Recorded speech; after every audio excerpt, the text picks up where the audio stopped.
Hey guys, you're watching Tech Edit. I'm Basil, this is the OnePlus 12. Now I can summarize this phone in one word: balance. It's easily one of the most balanced phones around.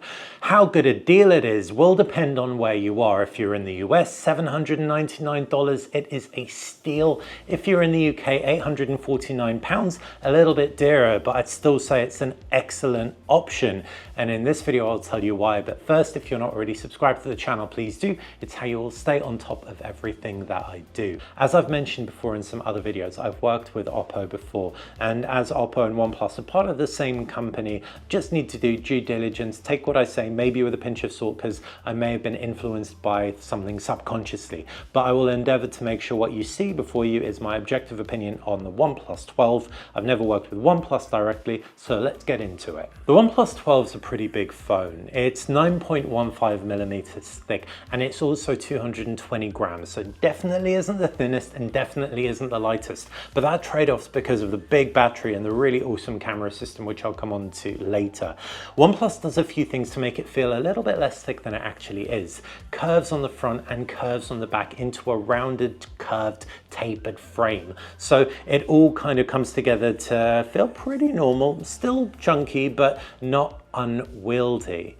The phone also looks pretty striking. As you can see, I've got the flowy emerald version. It's also available in silky black. It's a matte glass back that really does a good job of repelling fingerprints. It is worth noting that the finish is quite similar to the Vivo X100 Pro, a satiny kind of feel that's relatively slippy, even if the frame gives it a good amount of grip. So if you are planning on using it without a case, do bear that in mind if you've got butterfingers like me. Around the back, it's Gorilla Glass 5. On the front, it's Gorilla Glass Victus 2. I don't know if the silky black version has the same styling in the camera surround, but it looks quite textured. It looks like it's deeper, but because of the transparent glass over the top, it's actually relatively flush with the frame of the camera. It's quite a striking, nice play on textures and finishes. I will say the sparkles in the camera surround are a little bit Claire's accessories, but I don't mind it too much. It's pretty subtle, catches a kind of glimmer in certain lights. All in all, I do like the OnePlus 12 design. At the base, you've got a USB port or USB-C. You've also got a dual SIM slot and the speaker with bass firing and front firing as well. On the left-hand side is the notification slider. Right-hand side, all the buttons. There's an infrared blaster here, which you don't always see on phones in the West. And of course, around the back, that camera too. In-display fingerprint scanner, nice and responsive. All in all, the whole style of the phone is fine for me. If you don't like curved screen phones, obviously it will not be for you. But if you do, the OnePlus 12 does a good job of masking the bezels by curving that screen in left and right. Moving on to the screen, and it's a 6.82 inch display, 510 pixels per inch, really nice and sharp with that QHD plus resolution. Also very smooth, 1 to 120 Hertz, adaptive refresh rate, and it gets so bright. 1600 nits peak outdoor viewing brightness, but if you're looking at HDR content, then that climbs all the way up to 4500 nits. This really comes to life when you're looking at a photo that you've taken in the gallery app. The reason is OnePlus, just like Oppo, has this Pro XDR feature, so the display uses that full range of brightness to showcase photos that you've taken. Highlights really do beam, and the whole picture looks much more dynamic. Sometimes the highlights look a bit overblown with that mode on because it's so bright, but generally speaking, I really appreciated it. There's also a pre-fitted screen protector on this phone, so while it may not feel as premium as some others, at least it's protected out of the box. I didn't get a case in the box with my UK global version, but if you're in a different region, you may well get one, so check with your supplier whether you do.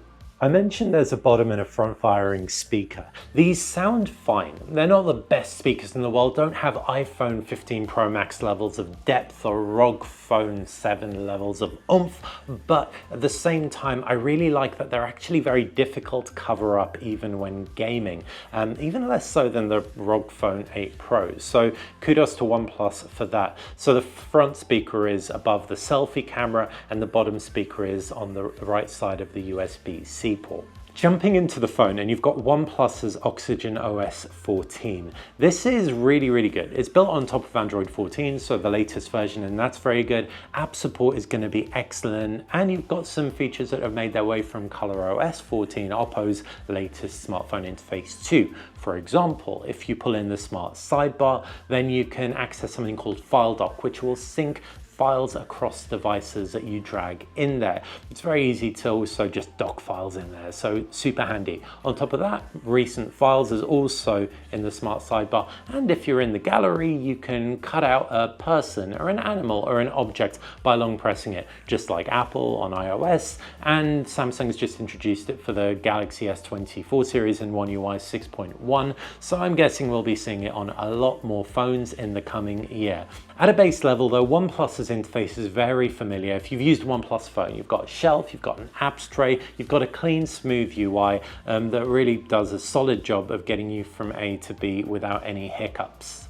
What I also love about this phone is that OnePlus has upped the level of quality with internals. The USB ports are USB-C 3.2, for example. You've got that dual SIM and an eSIM in here.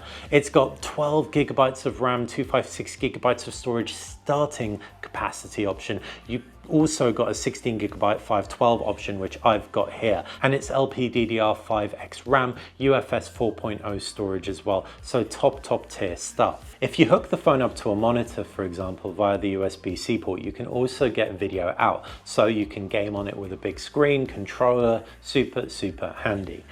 I've already spoken about the RAM, but you've got Snapdragon 8 Gen 3 here as well. So that's the latest processor from Qualcomm. This chipset's going to fly, and it performs very, very well.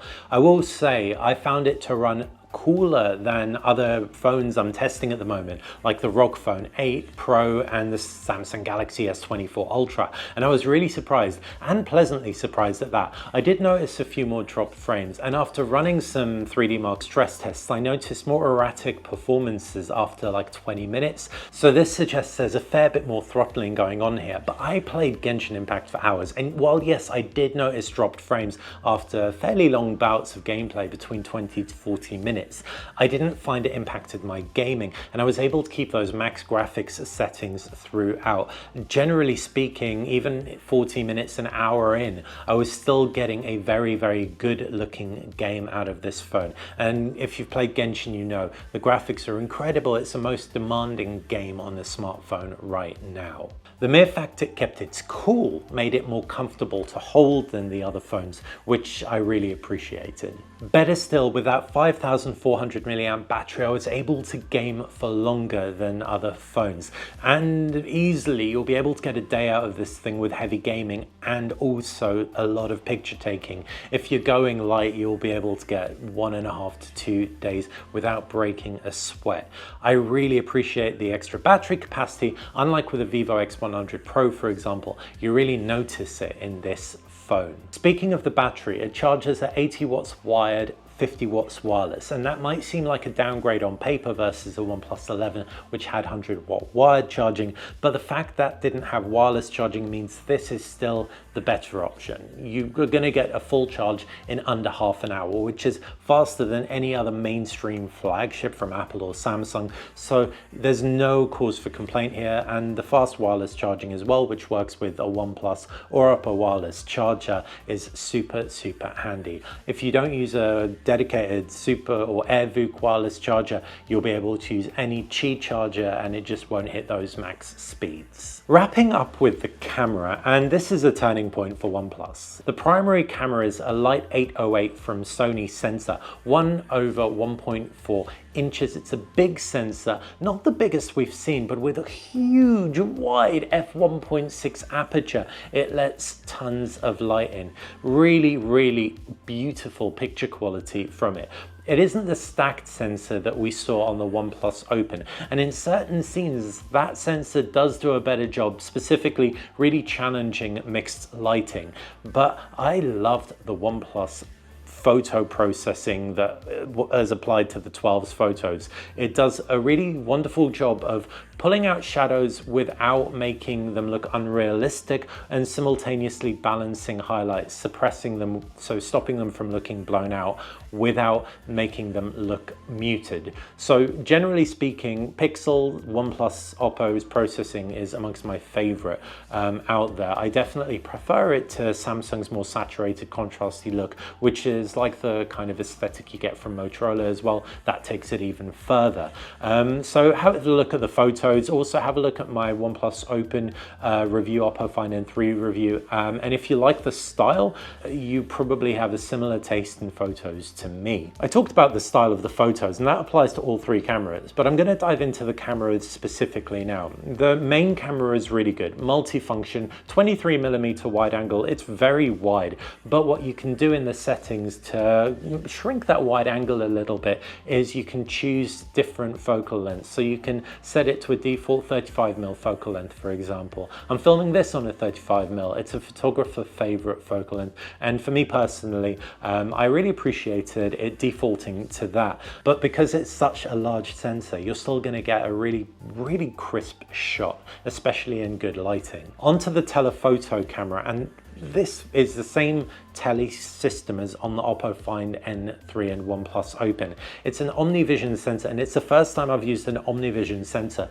that's really made me go, wow. Has a very nice near focus distance of around 20 to 25 centimeters. It captures such good looking shots, especially in daylight, but even in low light, it still holds its own. It's a large 1/2-inch sensor with an f2.6 aperture. And while it's only a 3x zoom, you can still punch into a 6x and get good results. Then there's the ultra wide. It has autofocus. It's the only camera on here that doesn't have OIS, but you don't really need it with an ultra wide, especially because you've got a 1/2-inch sensor again. And so a nice big sensor for an ultra wide captures up to 4cm distance macro shots, dynamic, kind of like really expansive field of view pictures. You have such versatility with this camera system. Talking about video for a second, and this is being shot on the front camera at 4K 30 frames per second. The front camera can also shoot 1080p 30 frames per second. If you go to the rear camera though, you can go all the way up to 8K at 30 frames per second. If you want 60, then you'll need to hop over to 4K. And if you want to shoot 4K but change lenses when you're mid-recording, so flip from the ultra-wide to the telephoto while you've started recording, then you'll need to shoot at 30 frames per second. The main camera and the telephoto camera can also shoot 10-bit Dolby Vision at 30 frames per second. This really wraps up why I think this phone can be summed up in one word: balance. Because the photography, the photo processing is balanced, the camera system is balanced. You've also got really balanced performance. It keeps its cool. Even if there's more throttling going on here, there's balance. The screen looks really nice, punchy, vibrant, but balanced. The design, you guessed it. Even if it doesn't have the furthest zoom reach, even if it doesn't have the largest battery, even if it doesn't have the fastest charging, I really think that anyone who picks up the OnePlus 12 will basically have an awesome smartphone that will last them for years without leaving them feeling like they really need an upgrade for a very long time. So that's been my review of the OnePlus 12. In case you couldn't tell, I really like it. If you've got any questions about it, please fire them in the comments section below. If you like the video, click that thumbs up button and subscribe if you want to see more content from this channel. Have a good day.